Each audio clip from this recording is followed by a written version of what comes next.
Emil, I think we can start. Yep. Okay, good afternoon, everyone.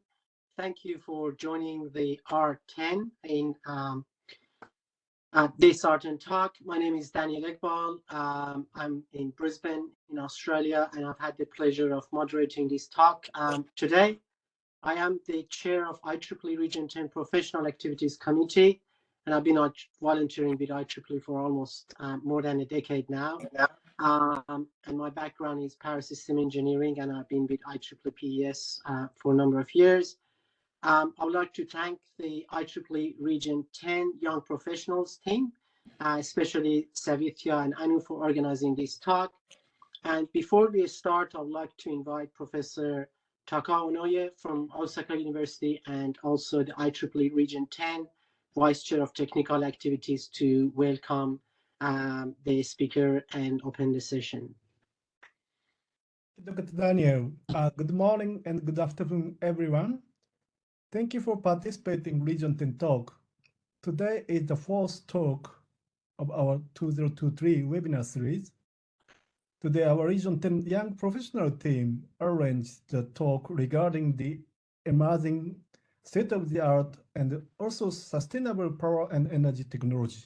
Dr. Gayan Abeynayake, Power System Specialist at Ørsted, kindly accepted to deliver the talk, focusing on the offshore wind technology and a new concept related to carbon-neutral world trends.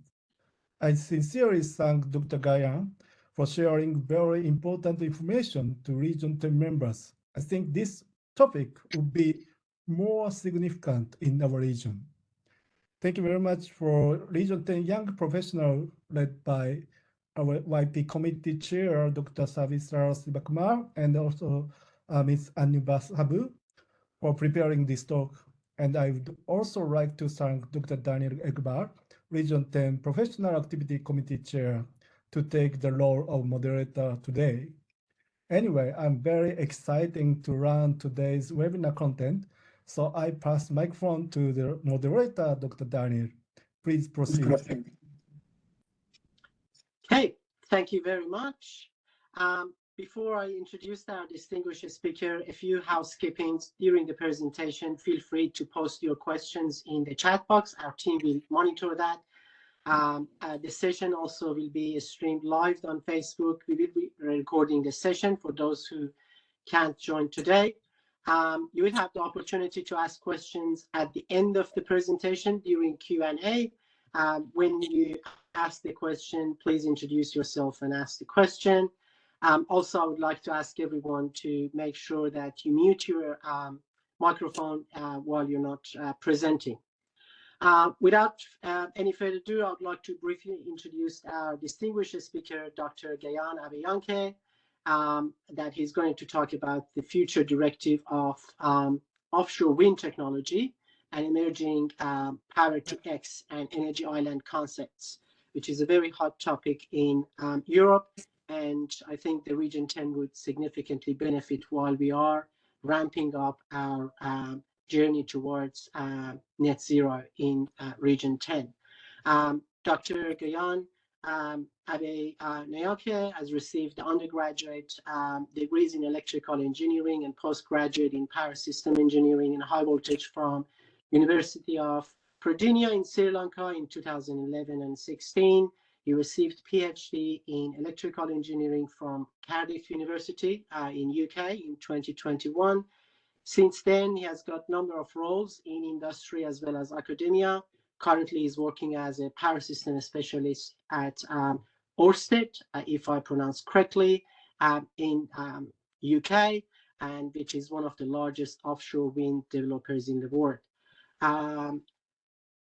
I will hand over soon to our distinguished speaker to further introduce himself, but also I would like to acknowledge that he has been an IEEE volunteer leading a number of initiatives, including YP in Sri Lanka in Region 10, as well as has been a recipient of a number of outstanding awards, including IEEE awards, and he has been the recipient of the Professor EOE Pereira Gold Medal for the Most Outstanding Engineering Graduate at the General Convocation 2012, and the first prize of his presentation at IEEE UKRI competition in 2018. Without any further ado, I'd like to welcome Dr. Gayan.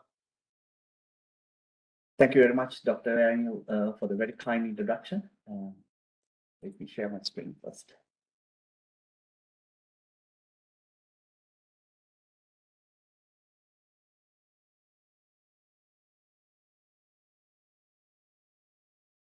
Can you confirm that you see my screen now? Yes, I can. All right. Yeah. Thank you very much for the kind introduction, Dr. Daniel, and especially IEEE Region 10 team and R10 YP team for having me in for this R10 Talk session to share some insight on future directives of offshore wind technology and energy island and emerging P2X concepts, which are kindly hot topics in the European region, and also which might and which will be definitely beneficial for the rest of the world as well. Next point. This is the outline of the presentation that I will like to go through. First, let's see why we need this massive offshore wind farm development in large scale. And then let's walk through what are the existing technologies and configurations that we are using in large-scale offshore wind development. What I mean by large-scale development is more than 300 or 400 gigawatts single project. The single wind farm size more than 300 or 400 megawatt size, but there are projects which talks about 2.4 gigawatt size of in one scale projects in the European context. So these are the size of the wind farm projects that we are having and planning in the European and especially in the Gulf of United States regions. And also in APEC region also there are projects planning, and then there are a lot of ambitions plans in the region 10 as well, or especially the Asia Pacific region.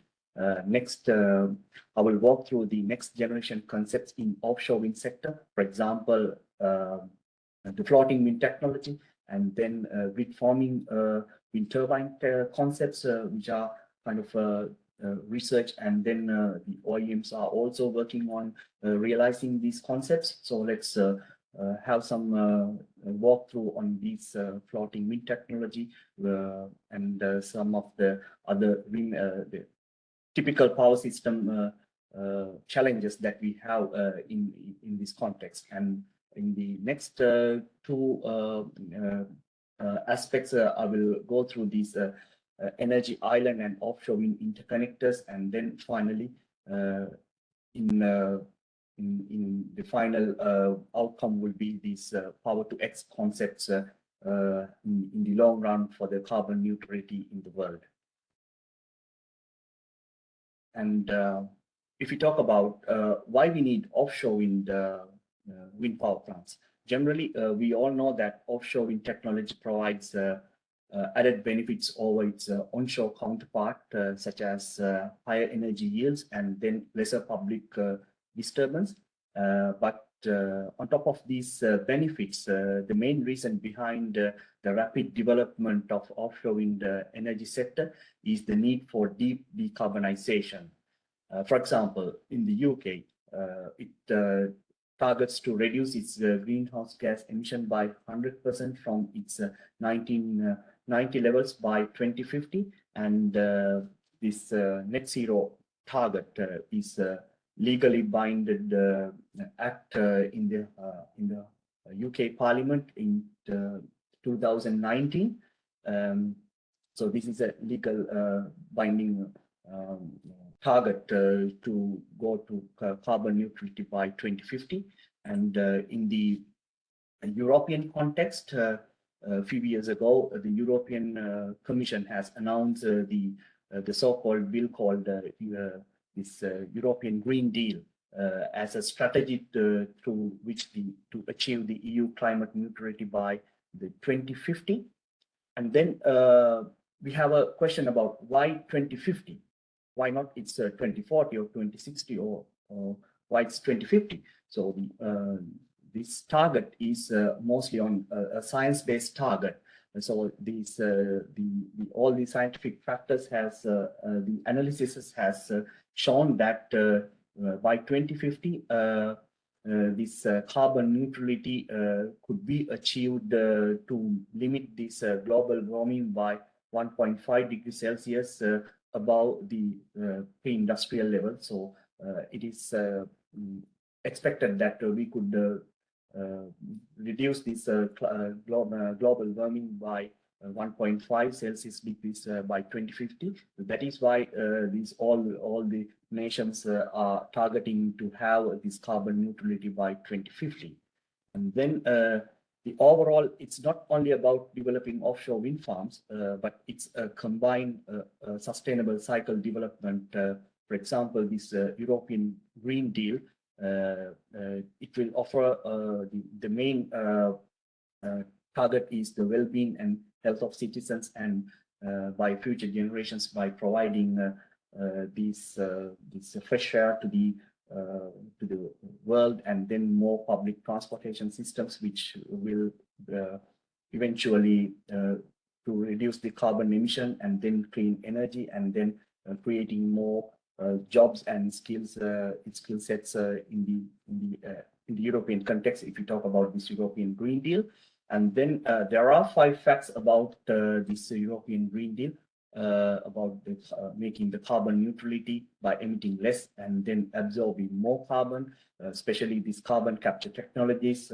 These are, for the time being, these are very expensive technologies, but eventually with more supply engagements and then more projects coming in, it is forecasted to decline. But for the time being, these are very carbon capture technologies are very expensive. But the way forward is for this carbon neutrality is to realize these technologies in the future. And this, if I talk about these 5 factors in brief, and then the other one is EU action. It's a it's not a new action, but this Green Deal is new, but it's this EU climate action is not a new one. And then it's not about only the environmental policies, but also to shape everyone's lives in a better way. And then more inclusive of all the sectors, which is the sustainable part of this this initiative.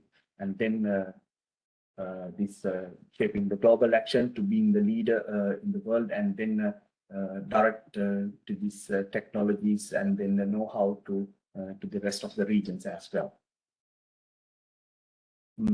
So if we see this this rapid growth in the sector, let's see where this offshore wind sector is forecast to heading in the future. These are some of the general statistics that I've taken from Global Offshore Wind Report in 2022 and 2021. If we see that this International Energy Agency for Offshore, it has forecasted to show that the share of total wind deployment which has shown a very rapid growth from 2020 or 2021 onwards for more than 20% of this development compared to the previous years.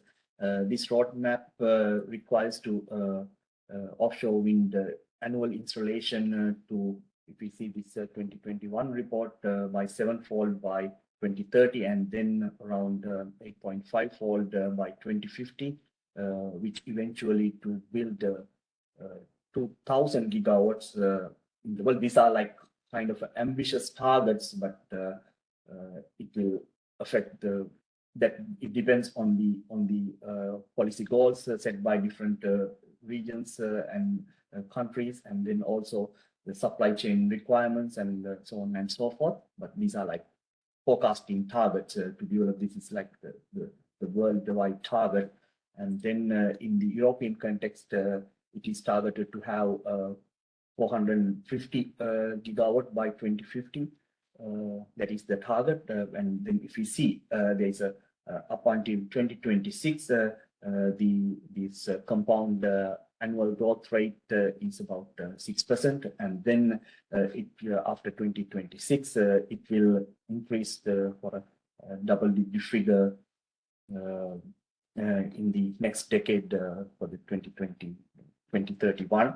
And then yeah, this is the big picture what we see right now in the rapid growth. And if we see especially the APEC region, China and Asia and other countries, it comprises about 35 or 36% of the total installations, new installations in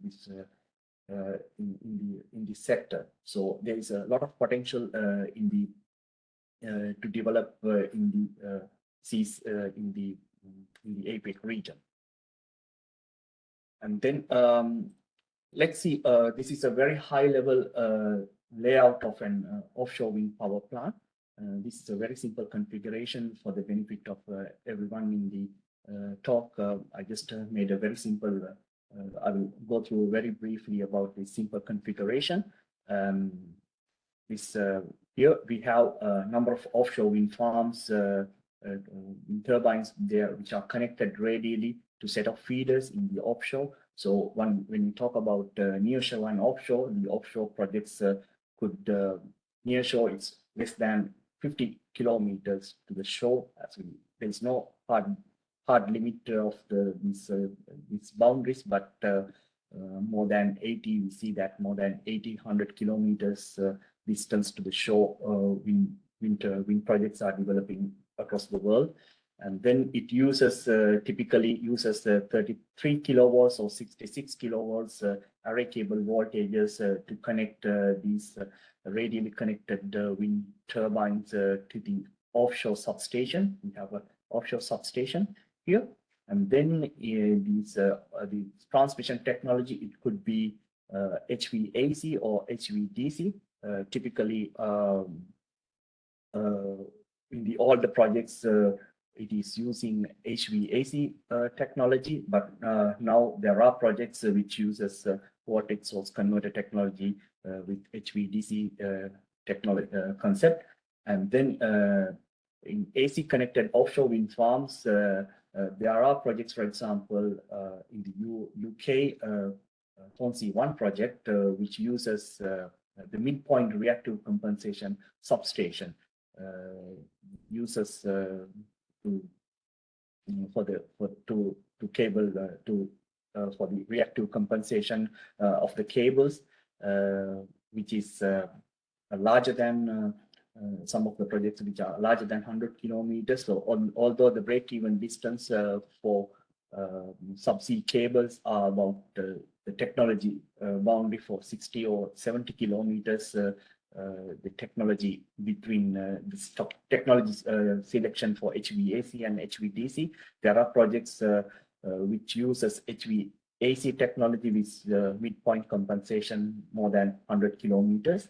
And then we have an onshore substation, and then the grid connection point. This is in this context, this is a layout for a UK national grid, which is connected to the UK national grid, which uses 400 kilowatts. So, for example, in the US, it uses 230, and then the grid connection voltage will depend on the region.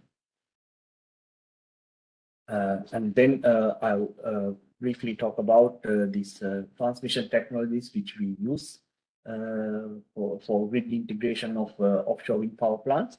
As you can see here, for the HVAC technology, normally it is required to use STATCOM or synchronous condenser with the to comply with the grid code requirements when we have HVAC connections, and there are static filters and variable shunt reactors also deployed at the low voltage side of the onshore substation, and also depending on the market where you operate, the development assets are varying. For example, in Germany, the tenant, the transmission operator, will build this offshore substation, and then the developers will bid for the seabed licenses, and then they will only develop these wind turbines and array cable layout, and then connect their lines feeders to the already developed offshore substation. Whereas in the US region, the developer has to build all the assets up until the grid connection point.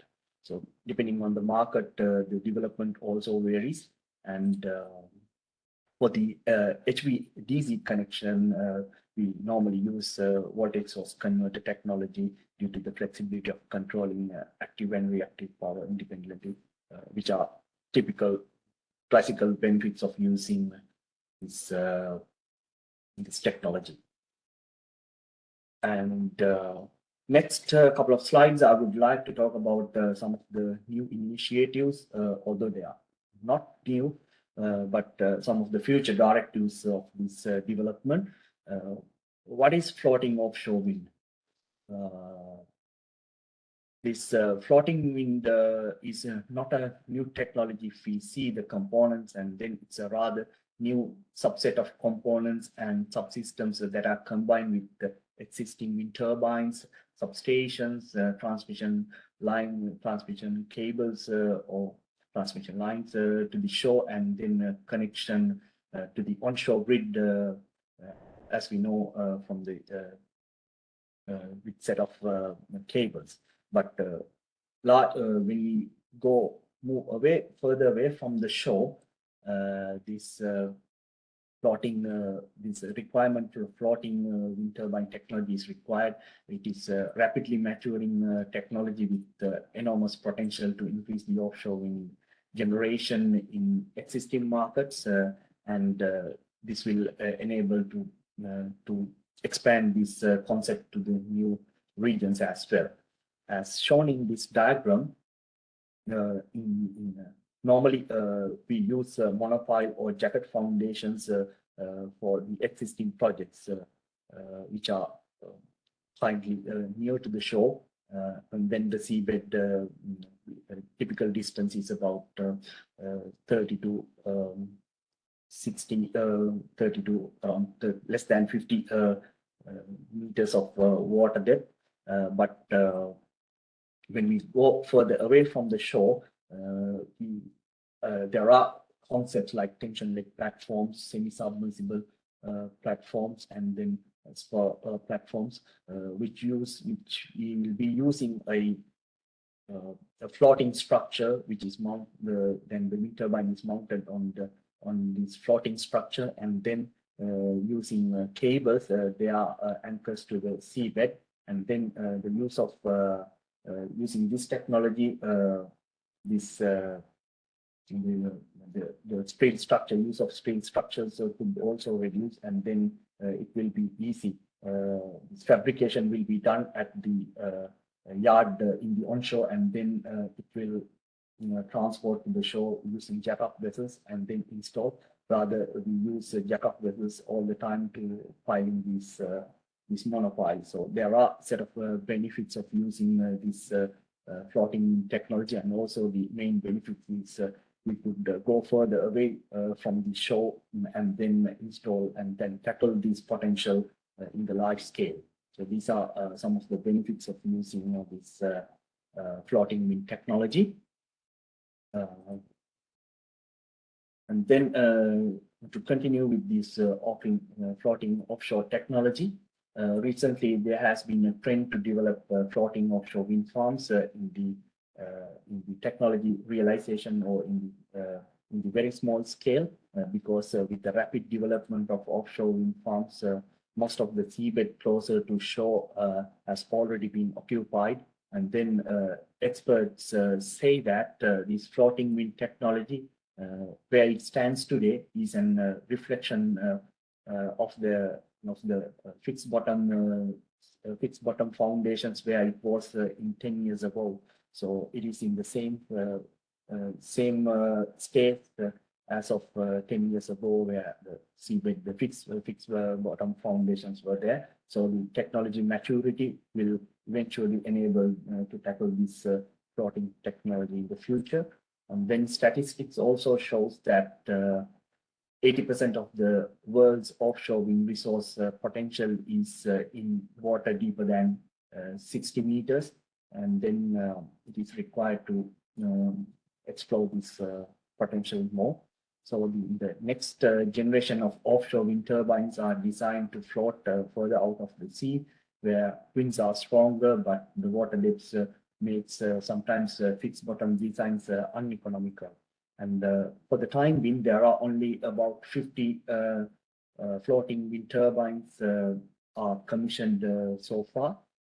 And this stands to change in the future as the global stocks expected to exceed by 5 gigawatt. If you see this recent Ørsted report, 5 gigawatt by 2030, and then there will be about, it's forecasting to have 25 gigawatt of floating wind turbines installed by 2035. And also compared to the fixed bottom offshore wind turbines, the levelized cost of energy is at this moment it's higher. But if you see this graph, it will by after 2035 it is forecasted to compete with the fixed bottom with this floating technology in 10 to 15 years of time. And then if we see the map where we could use this floating technology, we can see that there are a lot of regions in the APEC region which are suitable for both the fixed and floating technology.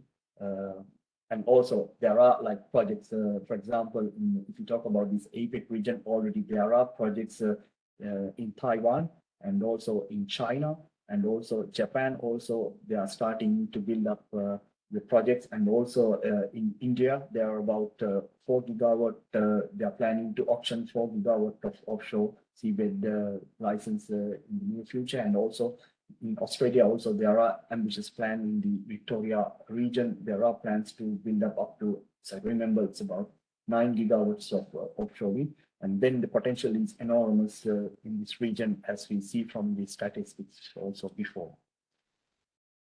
Moving to the wind turbine technology, where it's going to head in the future. To capture this large amount of wind in the offshore sites, the size and capacity of a single unit is increasing over the recent years. Because with the very few number of units, we could extract a lot of energy, which saves capital cost in the installations. So that is the main reason to grow this single number of wind turbine sizes. So there are a set of wind turbines leading manufacturers like GE Heliade-X. It has one single unit is 14 megawatt, and then Siemens Gamesa also come up with the 14 megawatt wind turbine with the rotor diameter of 422 meters. And then recently also Vestas introduced their 15 megawatt wind turbine, and the Chinese manufacturer MIC also they have released their 16 megawatt wind turbine. So eventually there is a trend that we see that well, these are all AC wind turbines. The output is AC voltage.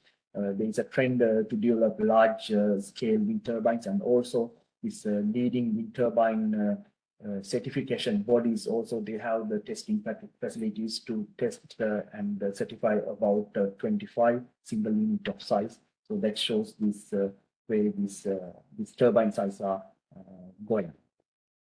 And next, would like to touch upon some concepts about this rig forming wind turbine technology, and why it is we need rig forming wind turbines. So this quick connection of large offshore wind farms becomes extremely challenging due to the low short circuit levels that we see at POI, and then the resulting impact is this poor initial response or fast voltage angle fluctuations. And then with high penetration of IBRs, these power converters will soon be in charge of this operation and control of the network. You see that at present we have less inverters in this network, but in the future there will be more IBRs, not only offshore wind farms, but solar and other onshore and battery energy storage units will play a key role in the future network. They will control the frequency, voltage, and transients and protection with these IBRs.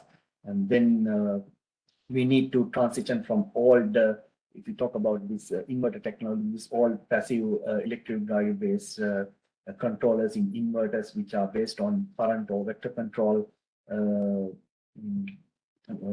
mechanism or the control architecture to the grid forming or the active grid forming mode. How do you do that? By deploying the virtual synchronous machine controls to mimic a synchronous generator, which will be shifting this grid following to a grid forming mode. In an outage, the benefit is we can isolate the offshore wind farm, and then they needed to help re-energizing the grid by not only restoring active power balance, but also to build the need for the inertia to strengthen the grid. There is a demonstration project which tested this the capability. GE and NREL, they have teamed up and then tested for a small turbine of about 2.5 megawatt for a type 3 wind turbine to check the feasibility of providing primary frequency and voltage support and restabilize the surrounding grid by adjusting the power response. So this is a kind of a demonstration project, but I know like there are a lot of research and development projects happening around across the universities, and then researchers are more working on this grid forming technology. Even for the solar technology, this grid forming technology is expected to use in the future. And then what are the key challenges what we have for this grid forming technology is this increasing this technology readiness level, and then the standardization, and also the energy storage requirements, especially if it is required to provide the black start support, then it has to rely on get the support from energy storage units, and also with more power electronics devices presence with control interactions, and then have to check these small signal stability, and then the fault right to capability of virtual synchronous PSM converters. And then what is the difference between grid following and grid forming? Mainly this core grid forming performance aspect it could be achieved by with minimal or no hardware upgrades, but just with the software upgrades. But as we see that it needs a lot of time and resource to realize this technology, and to invest on to develop new algorithms, and then with hardware limitations to realize this grid forming turbines. And next, I would like to touch upon some of the generic challenges that we see in this offshore wind integration. And the first thing is this grid code compliance, because from the grid operator's point of view, the grid code are to secure efficient and reliable power generation and transmission. Therefore, now it's becoming a necessity to act all these grid connected renewables to provide the voltage and frequency support, and then for private capabilities. These are now we could say that these are like typical or classical requirements, and then these requirements are getting stronger and stronger. And also, if you see this grid connection is becoming extremely challenging now. If you see this secret technical brochure, which I mentioned about TB671, which talks about the connection of offshore wind farms to connect to the weaker grids. In there, the short circuit levels which defines less than 2, which is measured at the low voltage side of this wind farm collection point, which are less than 2, is considered as very weak wind. But with the more IBR's presence in the network, we see like grid connection is becoming challenging due to the stability concerns and energization requirements of these assets. So it is challenging, and also if the weak grid is there, typically you have to use synchronous condenser to provide some inertia support during the disturbance. And also, for example, this will presence have more power electronic devices. These subsynchronous interactions play a key role. For example, in 2019, there was a blackout in London, and then the postmortem studies has found that one of the reasons for tripping the Hornsea 1 offshore wind farm is the interaction between its onshore and offshore arrangements with control interactions. But mainly it's about subsynchronous control interactions that right now when we have neighboring wind farms, it is mandatory now requirement to check this SSI interacting subsynchronous interaction studies are required to perform to verify their performance. Then what's beyond in 10 years of time? So I would say that so right now, so far the sector is developing on talking about this all AC connected wind farms, or the transmission technologies AC or DC, but it will be in the future. The DC, all DC connection wind farms will be a key enabler. I have in my thesis work also, I have looked at this all DC connection wind farms mainly on the reliability aspects, because so far this technology readiness level lies in TRL level 3 to 5 or 6. There are small demonstration projects about realizing these DC-DC converter topologies in medium voltage scale. There are prototypes, but the technology not yet mature to realize the benefits that we could see here using these DC collection systems, especially if we talk about these energy islands. We could minimize the losses, the export losses, and this transmission losses using these DC components, and also we could minimize, increase the power density of the components, which will be beneficial when we develop projects further away from the shore. And next, let's go through these offshore wind energy interconnectors and energy islands. What we see today is these offshore wind and interconnectors are connected separately each other alongside each other, but in the future, the offshore wind and interconnectors work together and they are in harmony, then could enable more offshore wind and interconnectors to work together as a combined asset. That is what we see will be seen in the future. And I take UK as an example. The interconnectors are already provide a way to share electricity between countries in the nearby region. And then this image shows the point-to-point interconnection between UK and the neighboring countries. Offshore wind is one of the key enablers for this green transition, and then to achieve these promised goals which have been pledged in COP26 in Glasgow in 2021 by various countries. So these multi-purpose interconnectors would allow more offshore wind clusters to connect in all in one go. This is one of the benefits of using these offshore wind interconnectors to facilitate with offshore wind. The key benefits of having these multi-purpose interconnectors are they will support to meet the 2030 and 2050 climate targets, and also to reduce the impact on coastal communities with fewer individual assets connected with less construction is needed.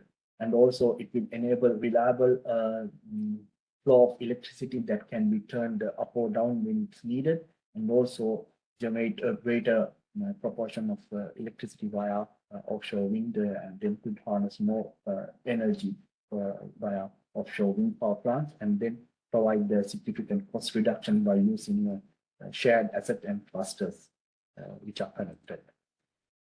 And then I have cherry-picked two proposed projects under consideration about these interconnectors. The first one is North Sea Wind Power Hub project, and then the other one is this is not a new one. It's already there, but they have changed some of the goals that it should be achieved. The National Grid and TenneT multipurpose interconnector, which connects the UK and Netherlands.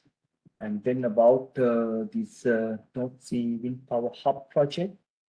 So far, energy policies in Europe have mostly been on nationally focused, but international corporations only recently going to start up.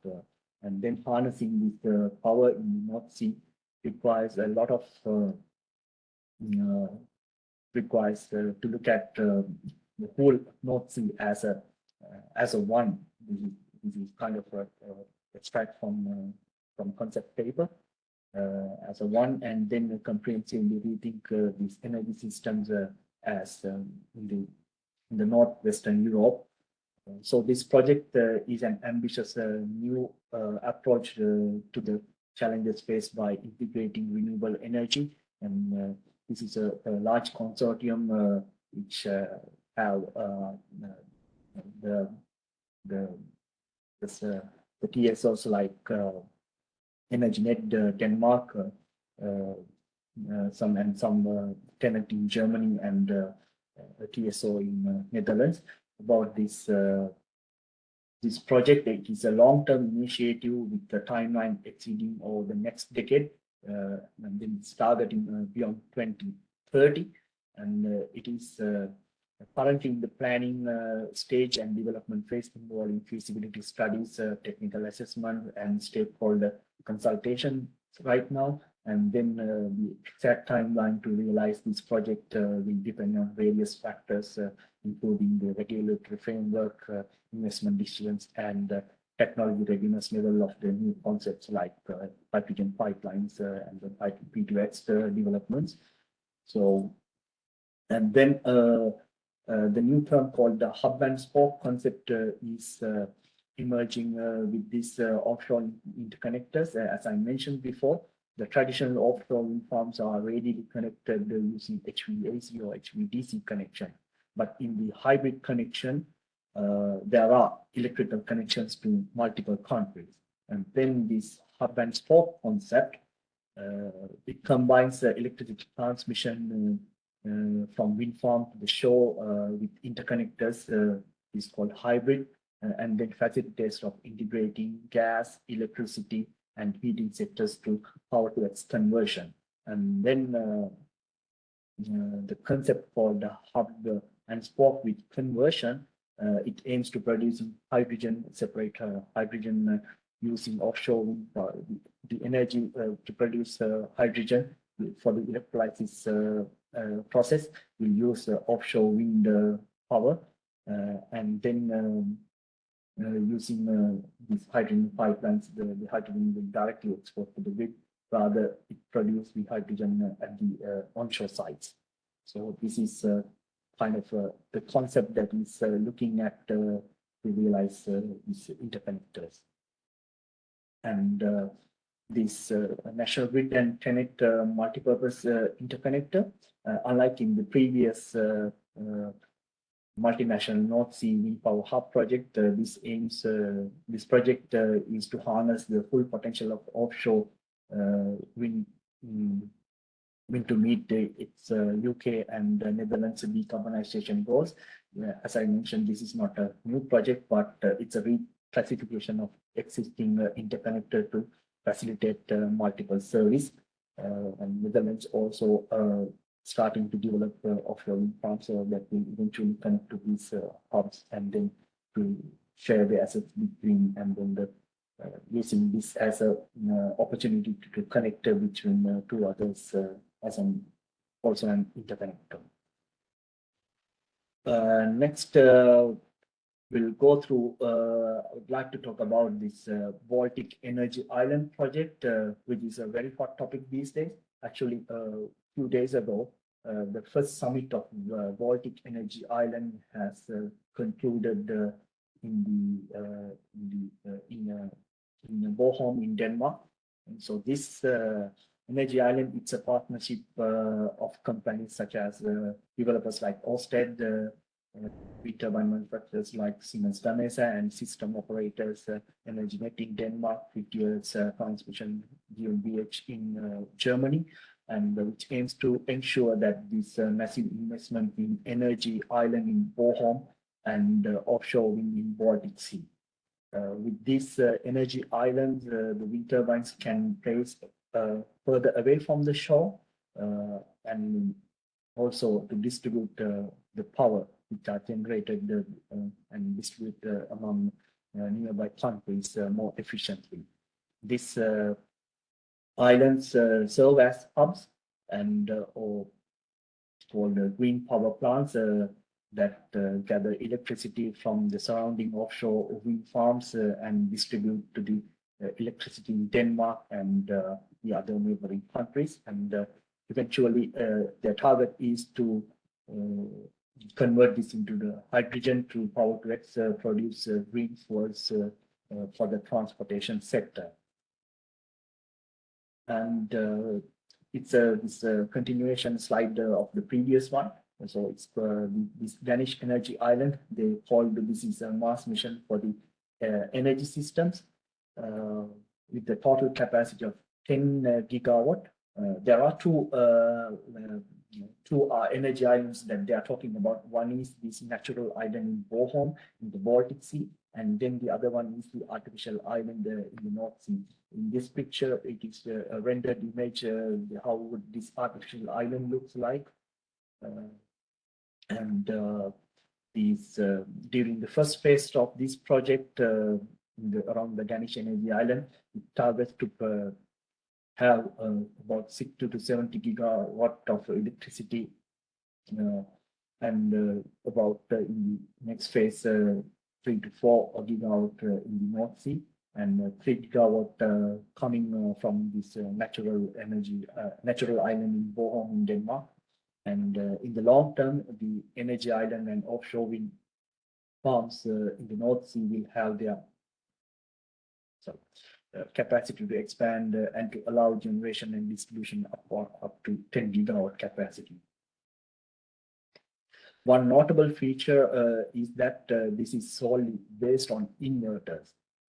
So this removes the concept called what we classically known as inertia, and so it will takes away this energy buffer available in traditional power systems. With these new concepts, there will be a question in front of us about the validity of the term the inertia, because they are fully inverter-based resources. Then the short circuit ratio is theoretically zero, and then what is the meaning of the inertia? And these are kind of a new concepts and emerging, and then we need to think about tackling this. However, this concept developments and this project development needs more advanced software modules due to complexity and integrating multiple resources together. Needs the complexity of controlling and needs to realize how deep it should go in realizing this concept in a better way. And there are two major projects going on, which is mainly funded by European Union. The first one is it's called endeavour. This is a multi-million project which team up with different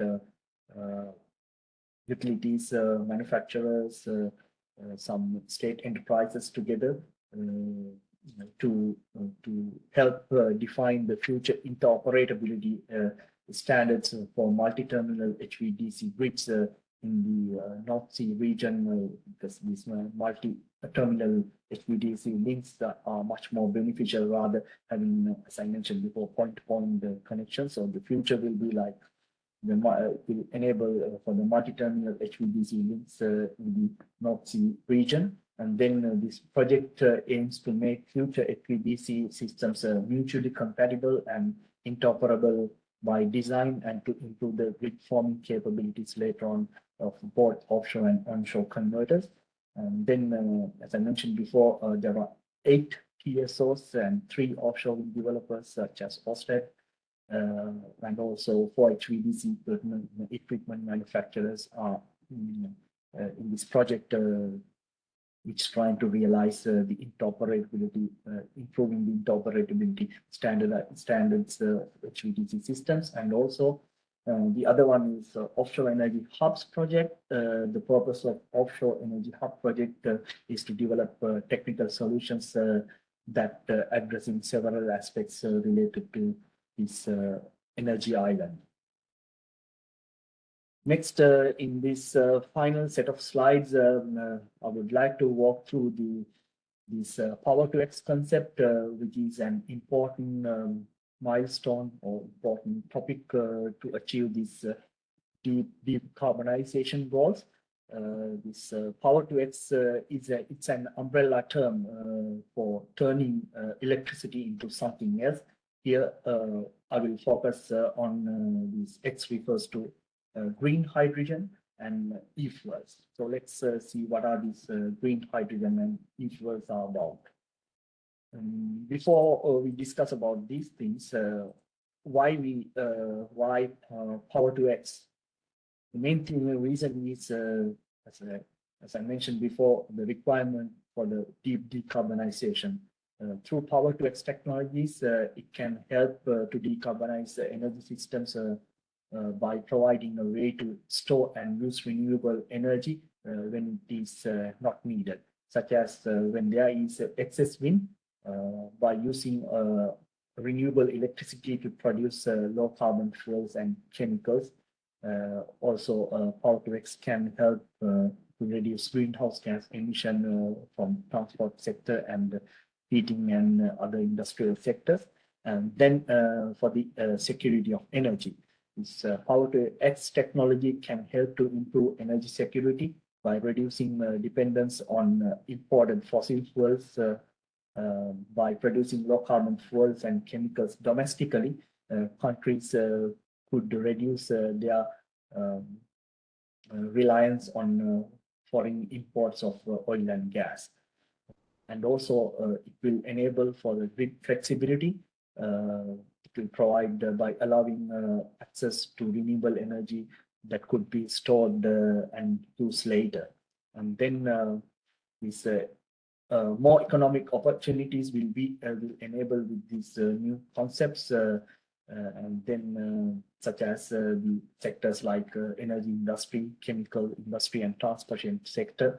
There will be more economic opportunities, and by producing low carbon fuels and chemicals domestically, countries can create new industries and jobs, reduce the energy cost, and increase the competitiveness. So these are the key goals or the key main reasons why we need to realize Power-to-X in the future.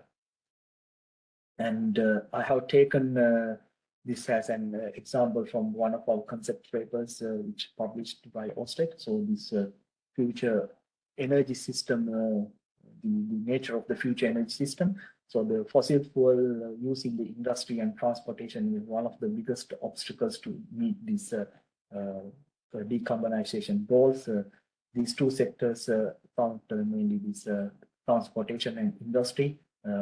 About 1/3 of this global greenhouse gas emission is coming from these two sectors.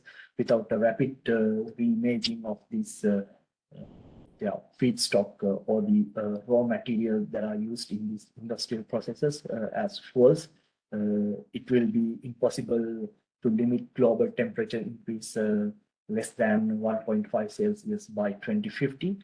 So this is this illustration, as you could see here, integrating offshore wind, onshore wind, and solar, and also with this energy island, it could provide the required energy to produce green hydrogen and e-fuels in the future.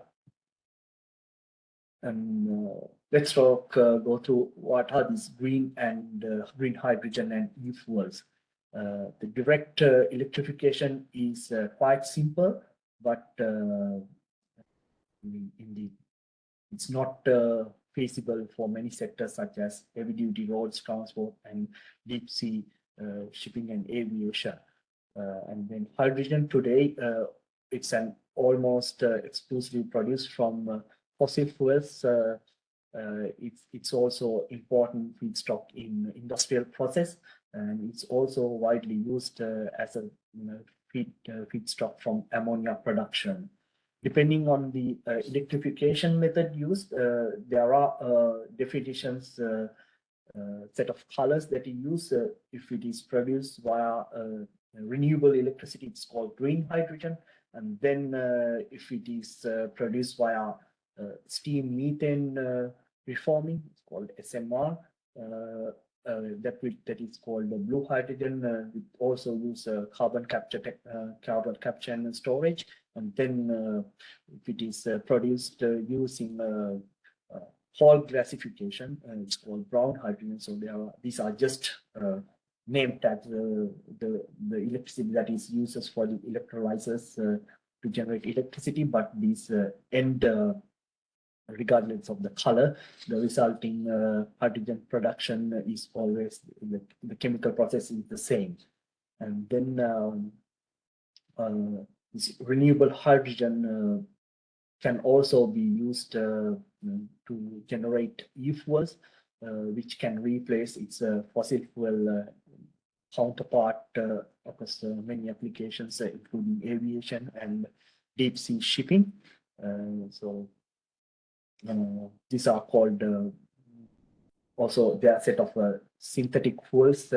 These e-fuels are they are manufactured using carbon capture technology together with hydrogen obtained from sustainable electricity sources such as offshore wind. So the productions are e-kerosene, e-methanol, and e-ammonia.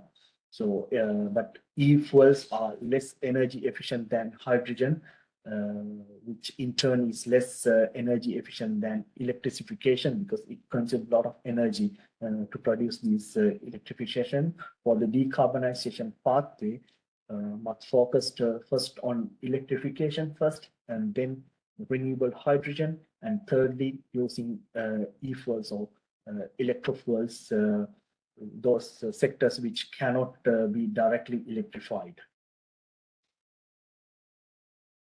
I'm coming to a few last slides. So to realize what would be the way forward, and then what is the vision for renewable hydrogen pathway, and taking as an example. So these are all proposed concepts. Up until 2025, it is expected to develop peer-to-peer projects, deploy renewable hydrogen and replace fossil hydrogen. And then this will enable near-term scaling up and industrialization of renewable hydrogen production. And then what is the best location to locate these flagship projects are closer to large-scale renewable assets, closer to the shore, which are with interconnection points, and then with strong connection points in the transmission grid, while also they are closer to existing hydrogen demand. But in the next 5 years, between 2025 to 2030, it is the concept will focus on developing hydrogen clusters. So the optimization use of infrastructure with added storage facilities. As renewable hydrogen scaling up, it will enable distribution of hydrogen to more and more consumers, and also become important. For example, this is last year news. Ørsted has launched its Power-to-X facilities with fuel Maersk e-methanol vessels in the Gulf of US region. They are teaming up with to produce 625 megawatt of offshore wind energy, and then fueling up this Maersk cargo ships on the offshore platforms. Then the ships doesn't need to go for nearby ports to fuel up their ships. So that is kind of a targeted or the project that is aiming to realize this as a part of this hydrogen cluster concept. And then the way forward is to integrate the hydrogen grids in the future, which eventually work as a backbone hydrogen grid to connect renewable hydrogen together. This is my final slide of this talk. So this, what would be the future trends and required sector, especially from my experience being in the sector. I would like to give some highlights on so far what is my experience about for young professionals. As I mentioned before, this medium voltage DC technology is becoming more and more important in the future, especially when we talk about these energy island concepts. So, however, there are a lot of opportunities in the future, especially like because in the microgrid concept, there is a demonstration project. There are a couple of demonstration projects which have shown this medium voltage DC technology. One is in R10 University. There's a demonstration project for this medium voltage DC bricks, but it needs to be scale up further for a larger scale of DC-DC converter technologies. So this is, although in my work, I worked on the reliability aspects of this medium voltage DC technology. There are a lot of aspects to look at in the future. And then these integrated energy systems.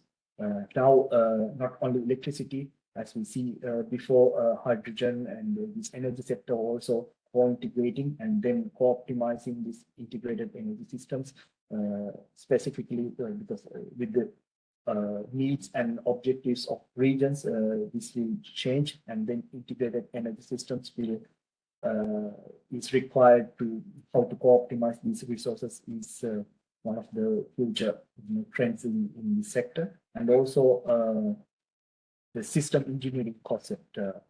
What is it? It's an interdisciplinary field of engineering and engineering management, which focuses on design, integrate, and manage complex systems over their life cycle. And its core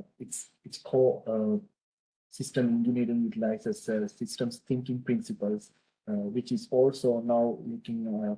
It's an important concept or this discipline to look at the system engineering concept. Last but not least, this grid forming the turbine technology and this black class support is required to increase their technology readiness level in the future to realize. And finally, we'll give some from my experience, what I've seen in these industries, like if you are able to explain your deep theoretical work using simple terms, because this sector goes ahead with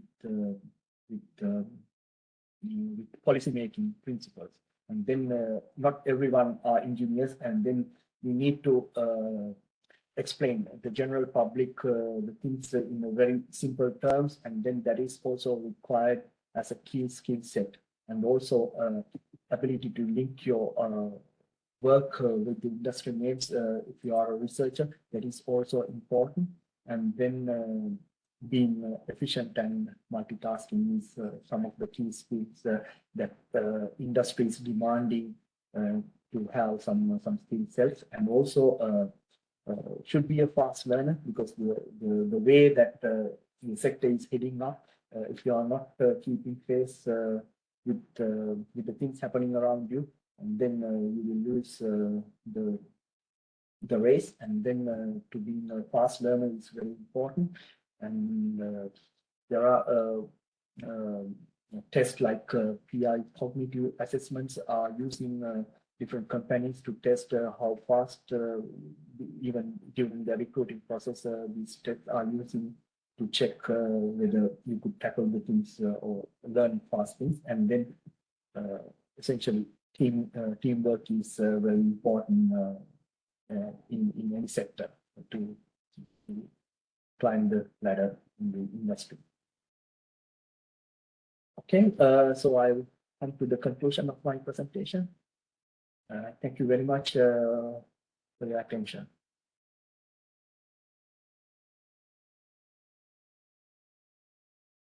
Hey, thank you very much for a very interesting and informative presentation. I can see in the chat we have number of questions, and everyone will have an opportunity to still ask questions. Hey. So before I get to the Q&A and you'll go through the questions, I'd like to remind everyone of our next webinar. The next R10 talk is on technologistic role in addressing climate sustainability. Following on the talk today, you heard from our distinguished speaker, energy transition. It's going to be challenging. It's a teamwork. There are different aspects, and Region 10, IEEE Region 10 is also focused to play its important role in enabling the energy transition. And as part of that, this important talk for the next month is dedicated to climate sustainability, and our special guest is IEEE President and Professor Saifur Rahman. So he will be the guest, and the date is on the screen. And I'm sure that you will have received this invitation on our social media or through emails. It's on 10th of June, Saturday, same time, and there is a barcode that will be on the screen, and you'll find it on the social media to register, and look forward to see you at the next session. All right. So before I start and go through the questions, I would like to invite Professor Lance Fung to invite him to say a few words, and I think he had also some questions. Okay, thanks so much, Daniel. Once again, thanks so much, Gayan, for your very informative presentation.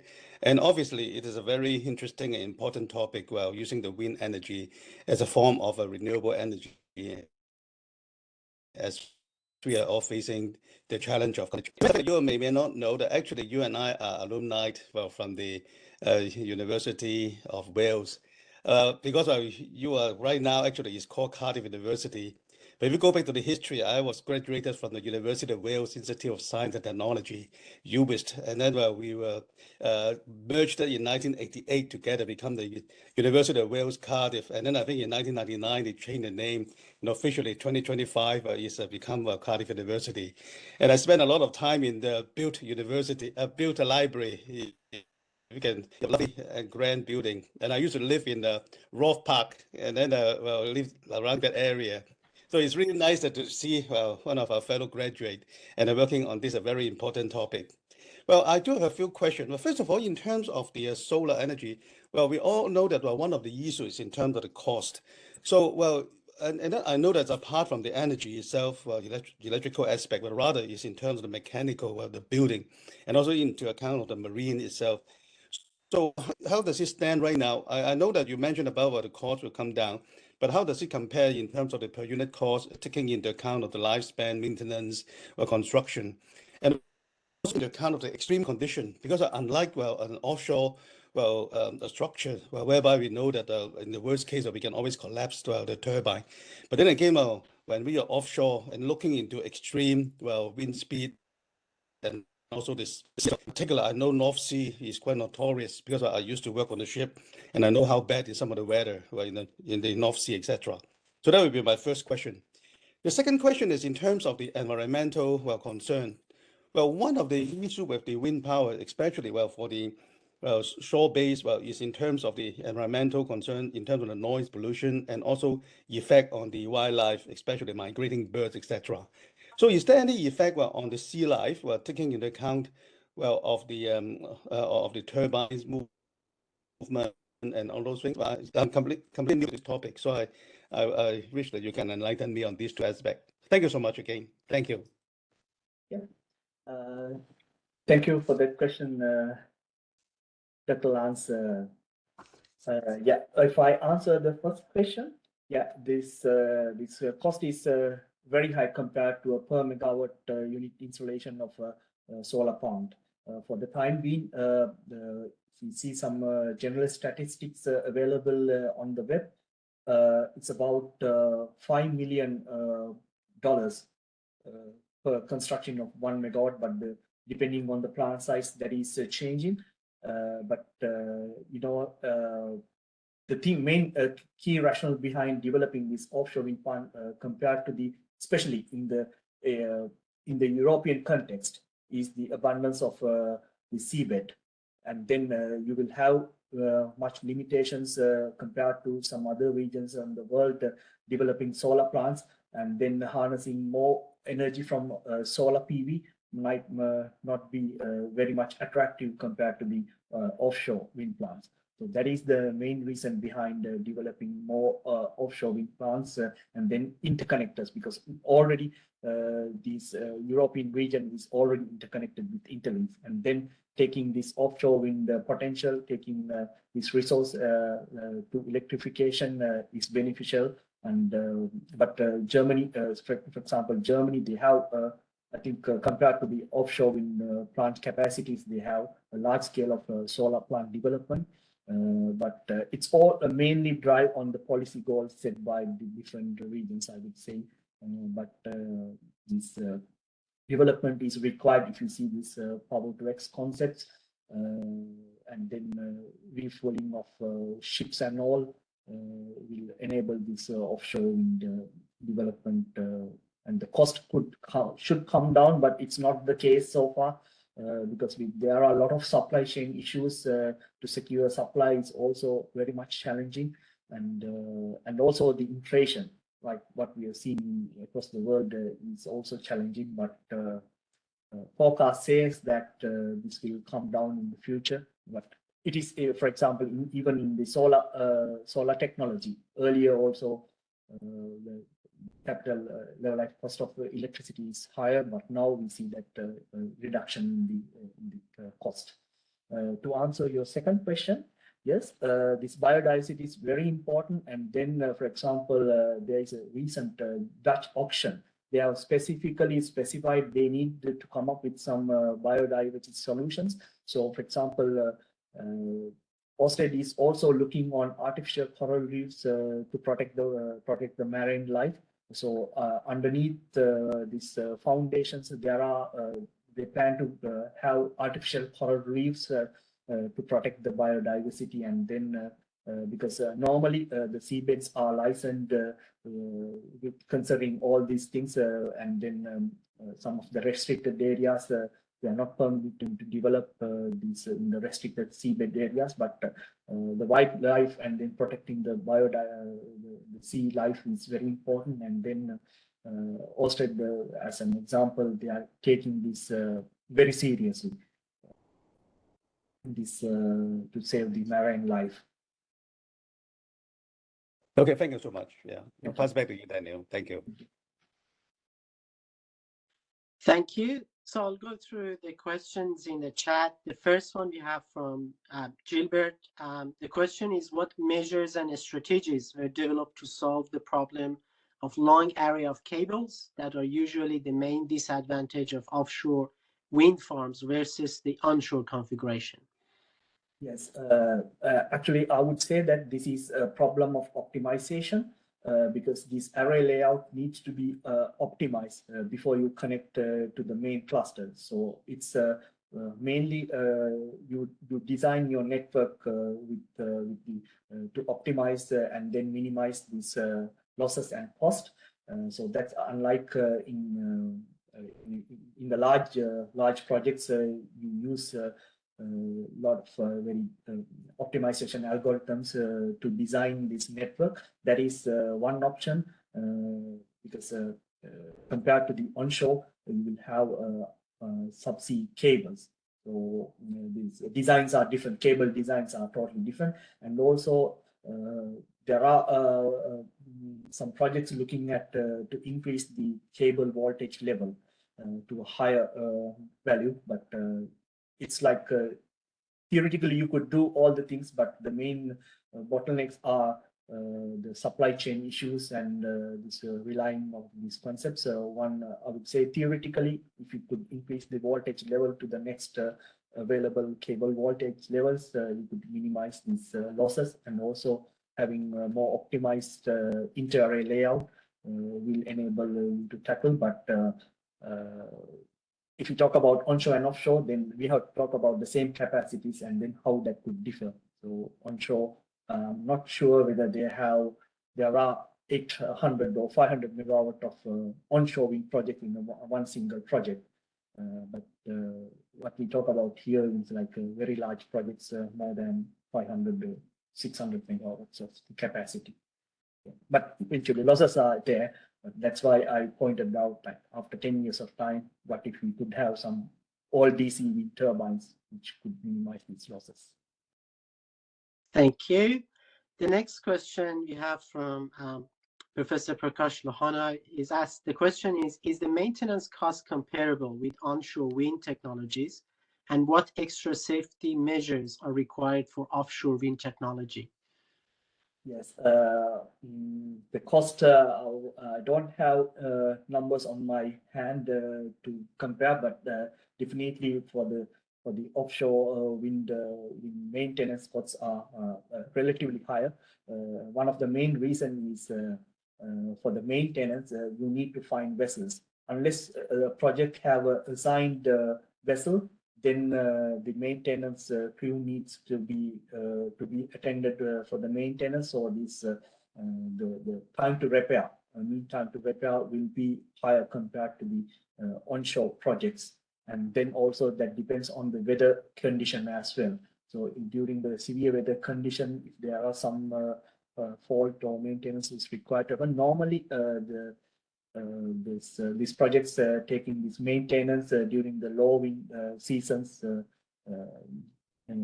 normally, and I don't think that we could for the time being couldn't compare this onshore maintenance cost versus offshore maintenance cost.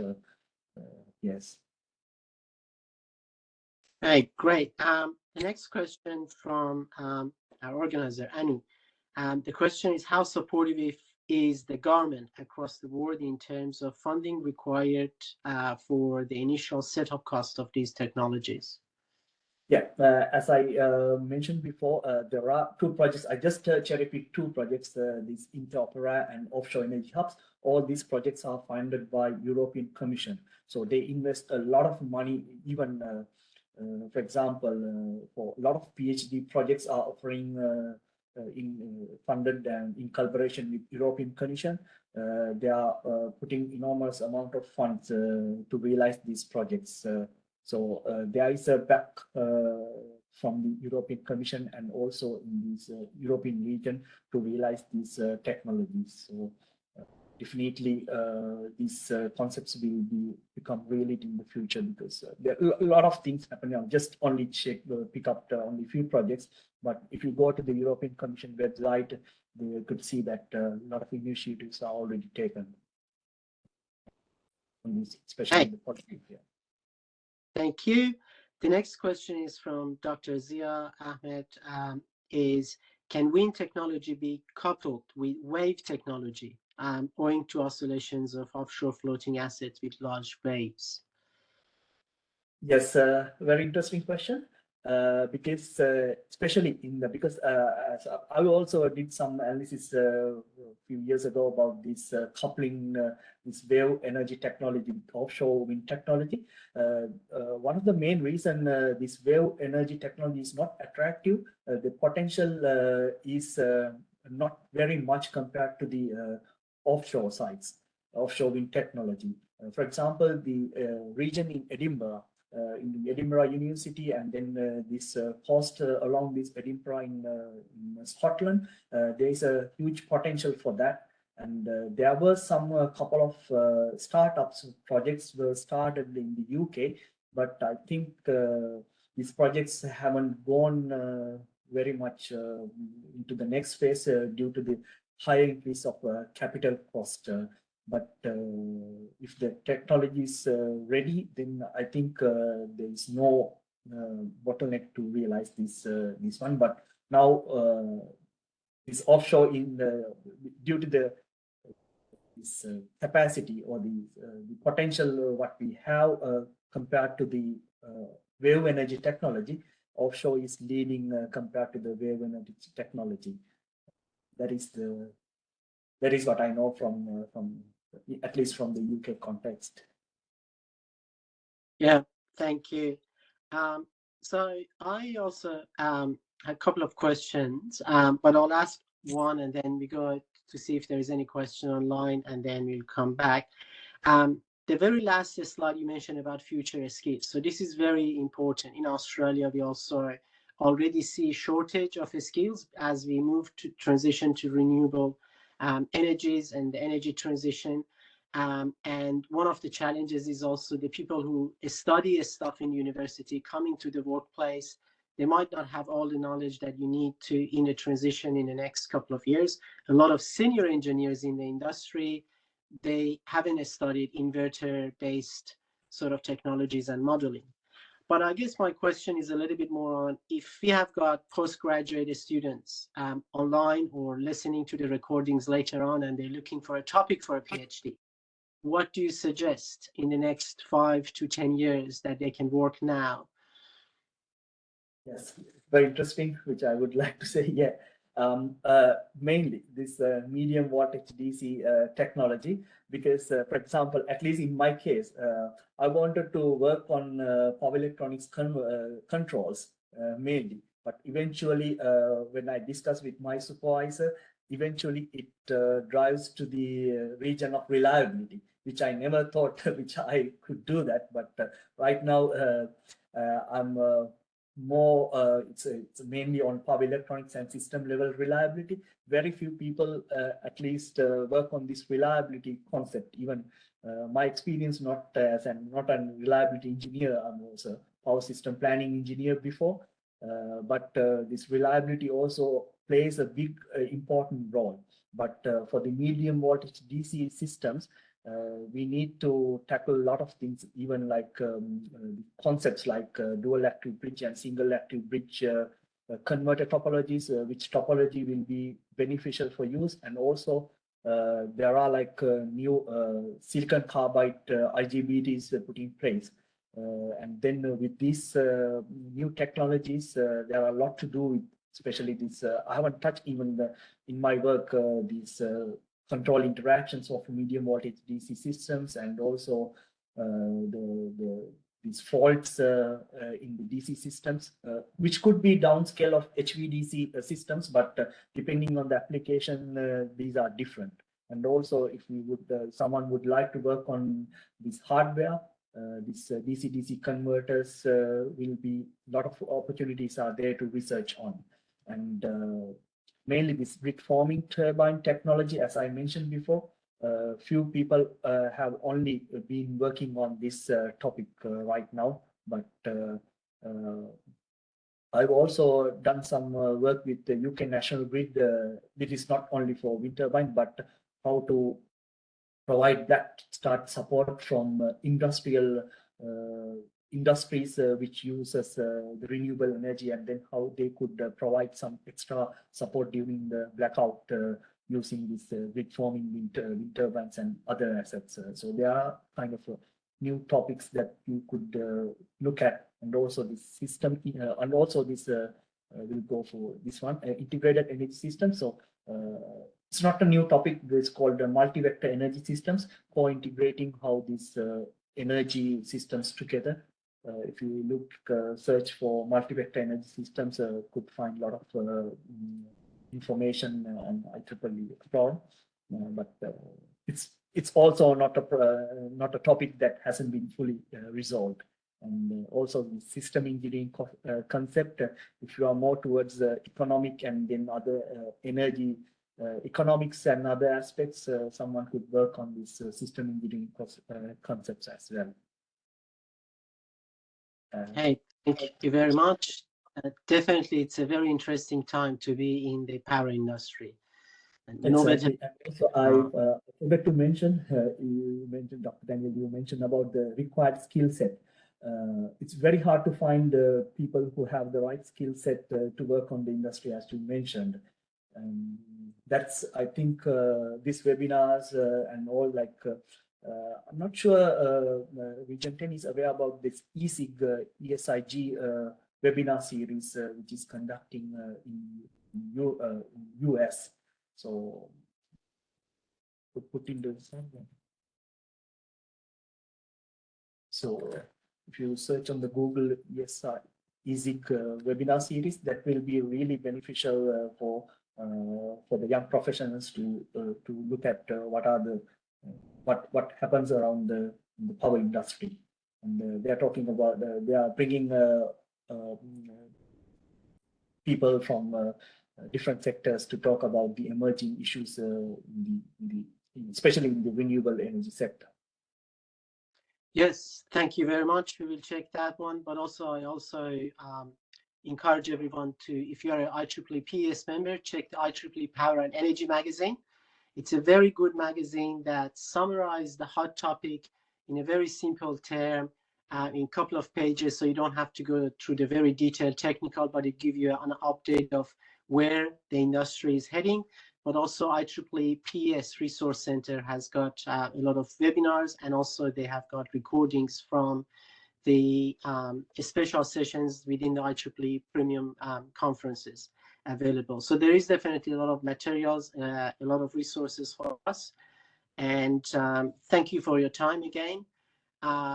So last call for any questions online. I'll just check the chat box if I have missed any questions. We're getting close to the end of the time. Thank you, Sarita, for sending the link to the IEEE PS. See if there is any further questions.